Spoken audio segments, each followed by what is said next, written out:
চোখে চ্যাম্পিয়ন হওয়ার স্বপ্ন, অথচ লিগের বিজনেস এন্ডে গিয়ে 10 নম্বর দলের বিরুদ্ধে পয়েন্ট নষ্ট। 24 ঘন্টা আগে যে অ্যাডভান্টেজ মোহনবাগানকে তুলে দিয়েছিল ইস্টবেঙ্গল, মঙ্গলবার সেটা কাজে লাগাতে পারলেন না দিমিত্রি পেত্রাদোসরা। ইন্টারকাশির মতো দলের বিরুদ্ধে গোলশূন্য ড্র করে নিজেদের উপর নিজেরাই চাপ বাড়িয়ে নিল মোহনবাগান শিবির। এদিন ম্যাচের শুরু থেকে গোলের মুখ খুলতে মরিয়া ছিল সবুজ মেরুন ব্রিগেড, কিন্তু বারবার সেই প্রচেষ্টা প্রতিহত হল।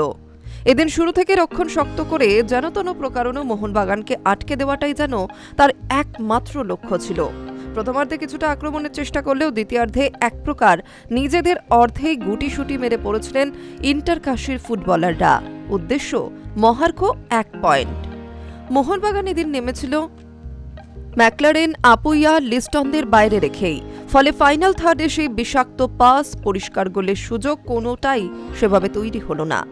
গোটা ম্যাচ ইন্টারকাশির বক্সের আশেপাশে ঘোরাফেরা করলেন মোহনবাগান ফুটবলাররা। দিমিত্রি পেত্রাতোস, জেসন কামিন্সের মতো নামী বিদেশিরা কাজের কাজ বলতে যেটা করলেন সেটা হলো গোটা কয়েক সুযোগ নষ্ট, ভুরি ভুরি মিস পাস। অন্যতম বল রিসিভিংটাও যদি সঠিকভাবে করতেন দুই বিদেশি তারকা, তাতেও হয়তো ভালো গোলের সুযোগ তৈরি করতে পারত সবুজ মেরুন শিবির। এদিনের এই গোলশূন্য ড্র লিগের লড়াইয়ে চাপ বাড়ালো মোহনবাগানের উপর। বহুদিন বাদে আইএসএল জয়ের লড়াইয়ে কলকাতার দুই প্রধান, শেষ 3 ম্যাচ জিতলেই সেরার মুকুট উঠবে মাথায়।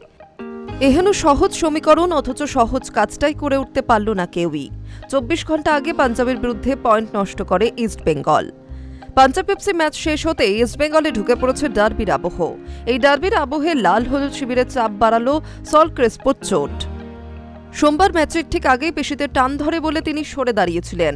যা খবর তাতে ডার্বি তো বটেই, এমনকি বাকি 2 ম্যাচেও তাকে পাওয়া যাবে কিনা তা নিয়ে সন্দেহ রয়েছে। ফলে কার্ড সমস্যার জন্য সৌভিক চক্রবর্তীর না থাকা, তারপর ক্রেসপোর চোট, চাপ বাড়ালো অস্কারের। লাল হলুদ কোচ মনে করছেন এই ম্যাচটা জিতলেই হয়তো কিছুটা চাপে রাখা যেত মোহনবাগানকে, কিন্তু এখান থেকেও ডার্বি জিতলে চ্যাম্পিয়ন হওয়া যায়। বরং তিনি কিছুটা হতাশ ডার্বিতে সৌভিক চক্রবর্তীকে পাওয়া যাবে না বলে। কেভিন সিভিয়ে আর সৌভিককে তিনি ম্যাচের আগেই সতর্ক করে দিয়েছিলেন কার্ড না দেখার জন্য, কারণ এই 2 নির্ভরযোগ্য ফুটবলারেরই 3টি করে হলুদ কার্ড দেখা ছিল। আরেকটি হলুদ কার্ড দেখলেই ডার্বি মিস হতো। কেভিন কার্ড না দেখলেও সৌভিক পাঞ্জাব ম্যাচের 20 মিনিটের মাথায় কার্ড দেখেন, ফলে তাকে ঝুঁকি না নিয়ে পরিবর্তন করে দেন অস্কার। সোমবার পাঞ্জাব ম্যাচের শেষে লাল হলুদ কোচ জানিয়েছেন পাঞ্জাবের বিরুদ্ধে জিতলে ডার্বিতে মোহনবাগানকে আরও চাপে রাখা যেত। আমরাও লিগ টেবিলে আর মানসিকভাবে অনেকটা সুবিধাজনক জায়গায় থাকতাম। এমন পরিস্থিতিতেও লিগ চ্যাম্পিয়ন হওয়ার অঙ্ক খুব একটা কঠিন নয়। ডার্বি জিতলে ভালোভাবেই সেটা সম্ভব। সেই পরিকল্পনা নিয়ে ডার্বিতে আমরা মাঠে নামব। আগেই বলেছিলাম এই মরশুমে আমরা ধাপে ধাপে এগোনোর দিকে ভাবব। প্রথমে লিগ টেবিলের 6-এর মধ্যে থাকার চেষ্টা করেছি, এখন চ্যাম্পিয়নের দিকে, না হলে অন্তত 2-এর মধ্যে থাকব।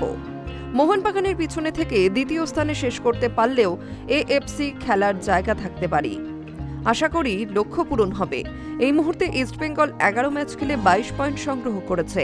ডার্বি ছাড়াও তাদের বাকি রয়েছে ইন্টারকাশি ম্যাচ। Hi news network.